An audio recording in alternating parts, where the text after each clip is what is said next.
प्यारे बच्चों, सुप्रभात। आओ हिंदी सीखें। आज का हमारा पाठ है अर्थ के आधार पर अलंकार भेद। अर्थ अलंकार क्या होता है? जहाँ पर अर्थ के माध्यम से काव्य में चमत्कार होता हो वहाँ अर्थ अलंकार होता है। अर्थ अलंकार के मुख्य 5 भेद होते हैं।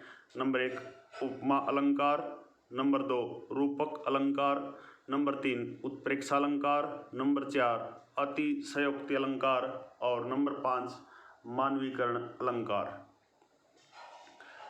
पहला प्रश्न आता है, रूपक अलंकार किसे कहते हैं? उदाहरण सहित वर्णन करें। जहाँ पर उपमेय और उपमान में कोई अंतर न दिखाई दे वहाँ रूपक अलंकार होता है, अर्थात जहाँ पर उपमेय और उपमान के बीच के भेद को समाप्त करके उसे एक कर दिया जाता है वहाँ पर रूपक अलंकार होता है। जैसे उदित उदय गिरि मंच पर रघुवर बाल पतंग, भीसे संत सरोज सब हर्षे लोचन भृंग। या बालकृष्ण अपनी माँ से कहते हैं, मैया मैं तो चंद्र खिलौना ले हूँ।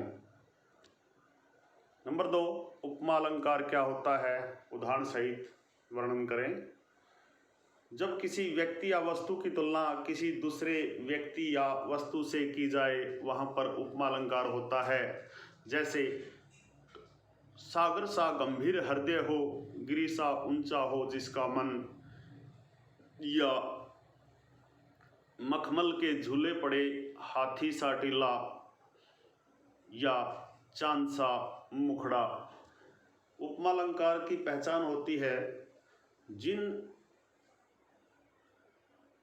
शब्दों के बीच या जिस अलंकार में सी, सा, सम, सरिस जैसे आदि शब्दों का प्रयोग हो वहाँ अवश्य ही उपमा अलंकार होता है। इसके बाद उत्प्रेक्षा अलंकार क्या होता है? उदाहरण सहित वर्णन करें। जहाँ पर उपमान के न होने पर उपमेय को ही उपमान मान लिया जाए, अर्थात जहाँ पर अप्रस्तुत को ही प्रस्तुत मान लिया जाए वहाँ पर उत्प्रेक्षा अलंकार होता है। जैसे सखी सोहत गोपाल के उर गुंजन की माल, बाहर सोहत मनु पिए दावानल की ज्वाल। इसके बाद अतिशयोक्ति अलंकार क्या होता है? जब किसी व्यक्ति या वस्तु का वर्णन करने में लोक लाज की सीमा या मर्यादा टूट जाए उसे अतिशयोक्ति अलंकार कहते हैं। अतिशयोक्ति 2 शब्दों से मिलकर बना है, अतिशय जमा उक्ति। अतिशय का मतलब होता है अधिक, अधिकता, और उक्ति का मतलब है कहना।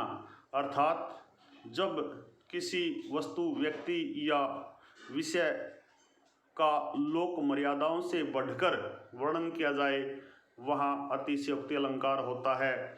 जैसे हनुमान की पूंछ में लगन न पाई आग, लंका सगरी जल गई गए निशाचर भाग। अर्थात जब सीता जी का पता करने, सीता जी की खोज करने हनुमान जी लंका में चले गए तो वहाँ रावण और उसकी सेना ने हनुमान जी को पकड़कर उसकी पूंछ में आग लगा दी। लेकिन कवि की कल्पना देखिए, कवि की अतिशयोक्ति देखिए कि हनुमान की तो पूंछ में आग भी नहीं लगने पाई, लेकिन लंका सारी जल गई और सारे राक्षस आग की लपटों को देखकर भाग गए। इसी प्रकार महाराणा प्रताप के चेतक घोड़े के बारे में कहा गया है, सामने नदियाँ पड़ी अपार, राणा ने सोचा इस पार, चेतक था उस पार। इसके बाद मानवीकरण अलंकार किसे कहते हैं? इसका उदाहरण सहित वर्णन करें। जहाँ पर काव्य में जड़ पर चेतन का आरोप होता है वहाँ पर मानवीकरण अलंकार होता है। अर्थात जहाँ जड़ प्रकृति पर मानवीय भावनाओं और क्रियाओं का आरोप हो वहाँ मानवीकरण अलंकार होता है। जैसे बीती विभावरी जागरी, अंबर पनघट में डुबो रही, तारा घट उषा नागरी। एक अन्य उदाहरण देख लीजिए। दिवसावसान समीप था, मेघमय आसमान से उतर रही, संध्या सुंदरी परिसी, धीरे धीरे धीरे। इसके बाद अलंकार का तीसरा भेद होता है उभय अलंकार। इसकी परिभाषा हम कर लेते हैं आज। जो अलंकार शब्द और अर्थ दोनों पर आधारित रहकर दोनों को चमत्कारी करते हैं, वहाँ उभय अलंकार होता है। जैसे चांद बना दुल्हा सा, निकली तारों की बारात।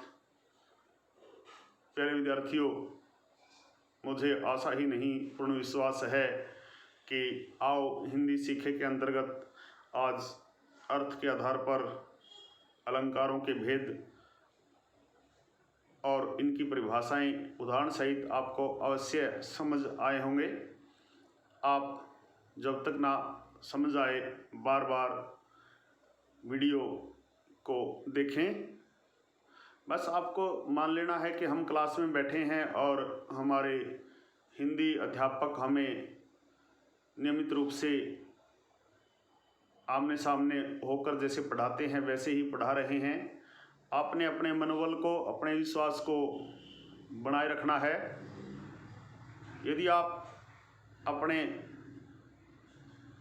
बुद्धि और मस्तिष्क को एकाग्रचित करके आप पढ़ाई करेंगे, निश्चय ही सफलता आपके कदमों को चूमेगी। यदि आओ हिंदी पढ़े के अंतर्गत संगम टीवी के अन्य कार्यक्रम भी आपको पसंद आते हैं तो आप वीडियो को लाइक, शेयर और कमेंट अवश्य करें। आपके कमेंट्स हमें भी उत्साह से भर देते हैं, ऊर्जा से भर देते हैं और अच्छे अच्छे वीडियो बनाने के लिए प्रेरित करते हैं।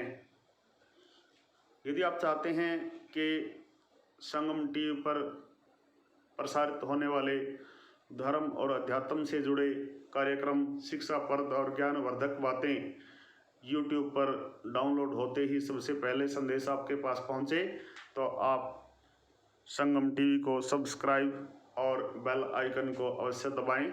आपका दिन मंगलमय हो।